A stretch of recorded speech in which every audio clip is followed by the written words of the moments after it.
ito ay rated SPG. Striktong patnubay at gabay ng magulang ang kailangan. Maaaring may masiselang tema, lengguwahe, karahasan, sexual, horror o droga na hindi angkop sa mga... Pinigilan nga ni Chris itong si Malu na sabihin kay Rosel ang katotohanan na si Belle nga ang nawawalang kambal ni Tyrone.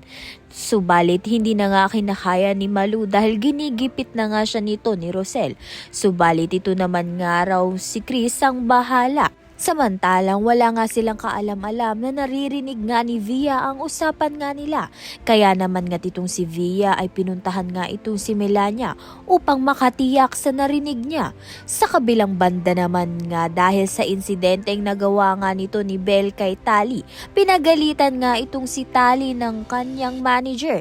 Kaya naman nga titong ang si Belle ay sinasaktan ng kanyang manager. Mabuti na nga lang ay to the rescue itong si Rosel upang ang hindi tuluyan masaktan itong si Belle.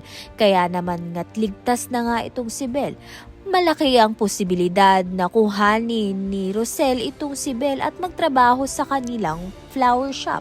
Kaya naman nga't yan at iba pa ang dapat nating pakaabangan. Maraming salamat sa iyong panonood.